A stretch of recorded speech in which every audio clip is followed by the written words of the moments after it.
Hallelujah. Amen. The radia says, and then so Amayashia, Sam Fan and Numasham, Emra, Tiefo. Radu Shra, a Tilly, a Tiefo. Amen. Now on your on a coma swadi. Said you go so tell you, Ibrahim, ya maybe I was a Christian. Who know now Timmy Jana, na a basse. Jesus and any munyamo, when you cry. Na when you baba also no. I'm not a day in church and time, no, as you know. Said the church, Oma. I had the home and Yankopon, a tear, and Koyese was sick and Koana. I was the bar for the year. Na Koyese Yankopon, no wapam. Yankopon, yes, he sick as soon as Janani a wapam, Nemo. Yahu had a bar for the year as a child said, Yedia, it didn't know myself soon. And then the child was said, on the upon. And tragedy be to say, who was he can out to a mass of food here? None of just only me, upon Debbie. A year no mass more would this one. And no church on an upon to us one of my father's apostle, and he been more upon. Who I would even young upon the mass of and only for the year, a decaya, a son young coupon. Tia Gusso, I hear church and near day. If you say one, if you say two, now we eat also me and son. Yama one no what yes, and a binum at the bonimo in his car. The binum at the bonimo at the ye. And the Bebrentia said, the Kenyan upon or wampa. And I heard a tenacity muna, ye did. Tinana Bessa Waggy, prepare Waggy this to say, Yango Ponsono. And yes, I will Bamas as is what is no, what the you. Or back, now the no master my Jumana, who I will cry a day. It is already here, why you now our broom journey so whoopis can your components were better made the year. Will be so better for components will better made the year. It is all more be here, dear. And we young, none into one yam some boom wobble fear. One shall buy for a crack. To say I was a little body no more year, young Jeremia. A thread do me and Jumba or copy me answer. Jeremia 1 to 3. Reading from the book of Jeremiah, chapter 12, verses number 1 to 3. Jeremiah's complaint. Righteous are you, O Lord, when I plead with you. Yet let me talk with you of your judgment. Why does the way of the wicked prosper? Why are all those happy who deal so strenuously? You have planted them. Yes, they have taken roots. They grow. Yes, they bring forth fruits. You were near in their mouth and far from their mind. But you, O Lord, know me. You have seen me, and you examine my heart's attitude towards you. Pull them out like sheep for the slaughter, and prepare them for the day of slaughter. Odifo Jeremia omano eti du emienu ne nyimo ba akoko sie miensa asemmisa ene abobodi. O Erade se mene wo ebonkura udi bim ala. Tie odifo Jeremia. Otwa no nteni ma bi ahye. Asa. Mene Erade be kasa ni ne bonkuru. Ba mnum se bi Nyankopon bonkura. Eye da ya obedi bim ala. So be koso wa because ye ba bi menti ase e wo no nyame ne fam. Esa nse ebinu mo no Nyankopon din so mu di ye ni ade. Moto. And it's Jeremiah catch the Urade. Say, Urade, a dear Tina. What more bonny for quine is you win. It would be a king kind. Was it there? I say, Adentina, a bonnet for quine is you win ye. Urade, a dear Tina. A bonny for quine is you win ye. No, where should I say? Obey any pop on in here. Obey to buy ye 100%. And why I say.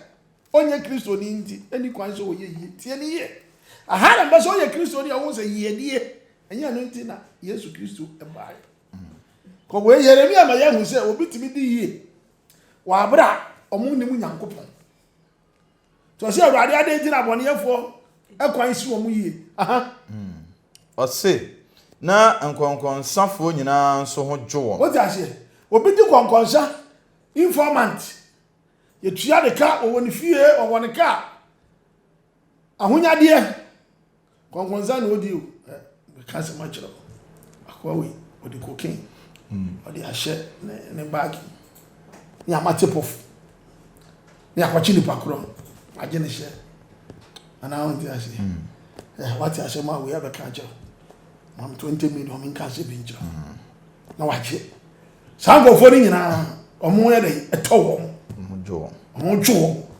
de ntina urade nipa ne ye konkonza ni mo se ni eni konkonza no bi su di san konkonza no na na hojo no Yeremia no obusa no nteni e ba bi ase ko ne ma o se urade mi ye nya na no de bi mu ya na so so aya asifu se omo koso omo di omo to aha wotawo Yankopɔn wo tɛ wɔn yɛ sɛ wo de wo hwɛ wɔn na wo je ɔmo kɔ ya wo hwɛ mo yɛ ama ɔmo gye yini kyɛ sɛ ɔmo akora se atim ana wo bɔ yɛ ni bi timi nya 100 years ɔmo timi nya 90 years obi yɛ Kristo ni so kora bi kora wonyini nkyɛ na on ti ase o se ro ade wo tɛ wɔn na sɛ wo hwɛ mo kɔ yɛ de ɛkɔ yɛ aha wonyini na wo so aba nso wa ti ase tu bo hu sɛ wonam fam no wa di yie osifie mienu miensa na ne manyina yo school onya wale papa oyedi boyeni o sibibia akoyie ma no abramo ba wo ye Kristo ni waje adwama waje akro no waje awudi aso ba school fees kura ya pam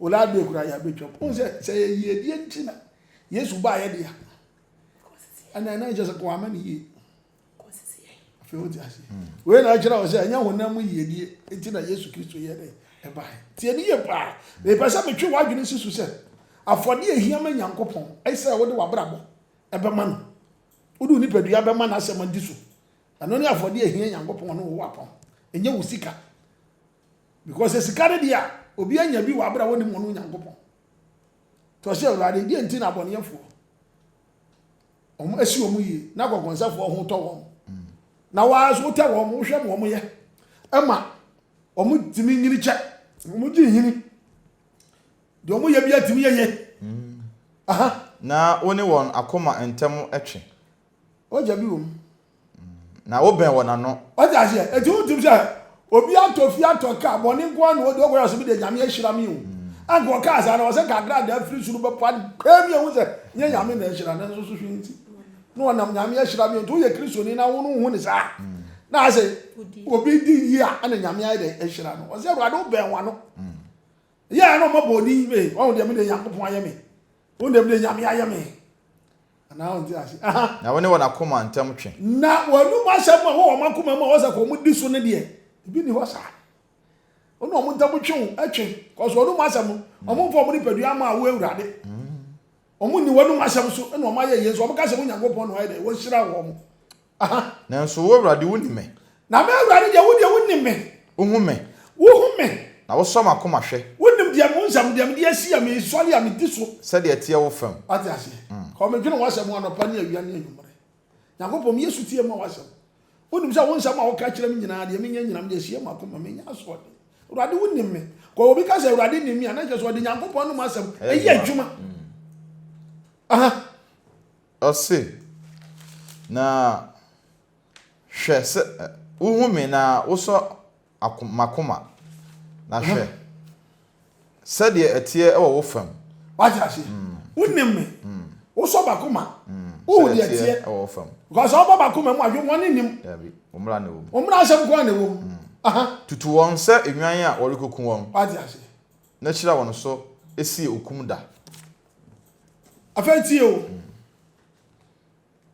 obi a won nim Yakobon omutimi ye mo mo to wo mo odifo ni Yakobon hu no sa to ni Yakobon ye dey e kasa na ye tie de Yakobon ka kire Yeremia ko Yeremia 13:1 to 10 Yeremia 13:1 to 10 Jeremiah chapter 13:1 to 10.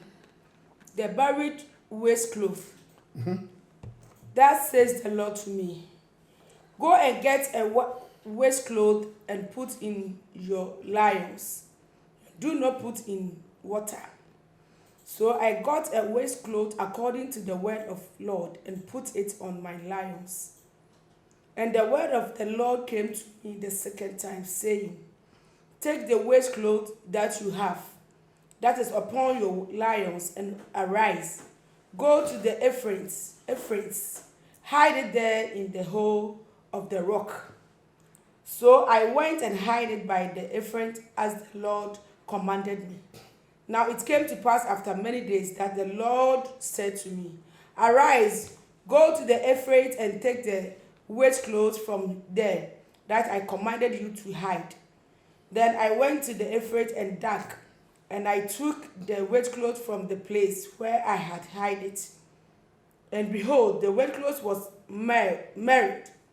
It was profitable for nothing.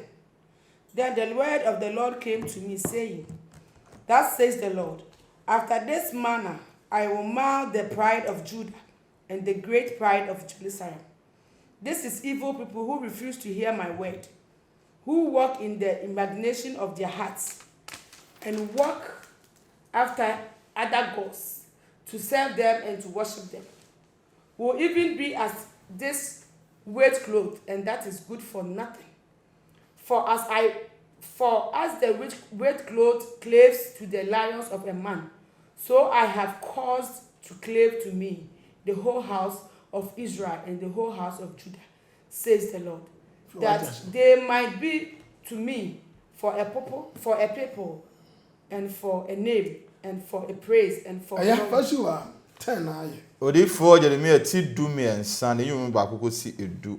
Se Awurade ka kire me enie. Ti o amla Jeremiah. Oni Awurade ka say je nti na wo ma ademoyefo ahoto wo mo si wo mo hu yie na akokosa ko njo wo. Na wo mo ka say wo Awurade wo ben wo no.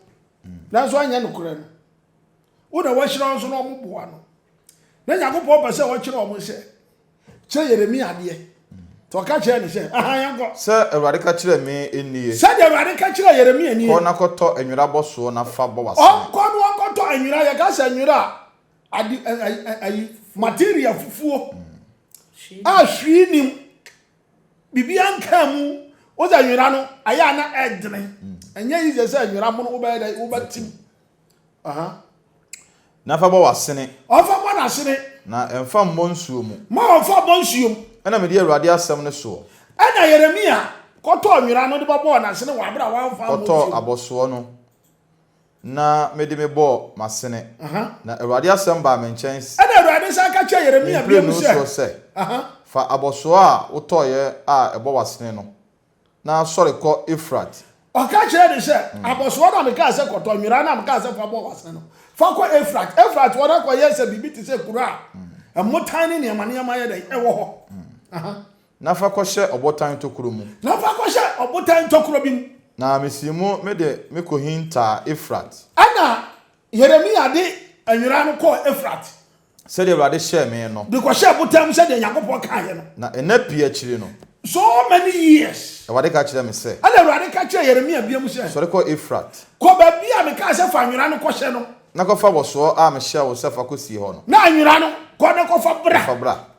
Na mesimu me ko Efrat. Ana Jeremiah sa ko Efrat wo. Na me ko boroi. Okọ he no na ho afu. E ka so obi buru bibi a de ho de ade asie na wo hwehwe na wo hu no. Ana se wo pe bibi na wo bi ha na wo bi ate se obi ado afuo no watu afuo no mu ne amanya na wie. Da ko ma ba no so okopa aduane. Yo. Obi ha se ja mankan bi si wa na watu. Ebi otutu afuo no mu ne amanya no. Oja bi wo ma wa hu na ohwehwe so oburu hwehwe. Yo. Me ko bro me fa aboso no etu oyaya akohwe. Efiri de me de me ko sie ye no. Na hwe. Na aboso no asu. Hwe na aboso na ye de asu. Enya ma hwe. Na enya ma hwe. Ana Awurade asem ba me nchen se. Se Awurade sie nie. Se Awurade sie nie. Sa ara na mese Yuda hantan. Sa na mese Yuda hantan. Ani Jerusalem hantan bebre. Ani Jerusalem hantan. Bebrebe no. Bebrebe no. Tie ni ye. Mama nkyere wo mu yie pa. Ode mra anwira no kosi ye de ka so ko famra. Anwira fufuro no a fufuo no a na hwiri nim nsuo nka da. Ode ko hye ho no. Ye ka se wo goyi no. Oyi ba ye no. Na anwira na su ye ka se bibi asu a. Afa atete ntokuro utomu ana ate aka se uso ma na emfa anya hwi bi. No ka che Jeremiah se wo mo wu ni so mo midin.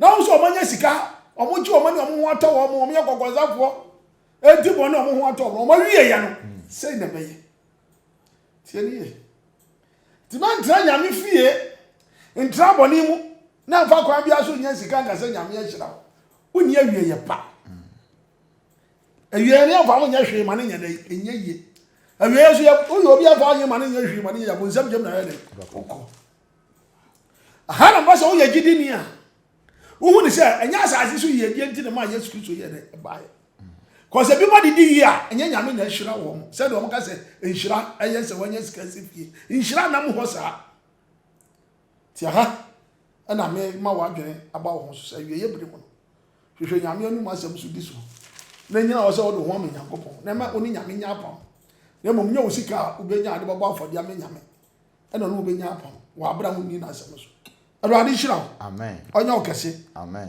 ya ba sa to aso amen subscribe what na share na like it na Awurade be hira wo ya woni fa bebre ni ba ma atiri je TV Awurade hira no hira adwuma nyina na o ma kwantenten wo hira no wasefo woni doba Yesu Kristo di no muti amen amen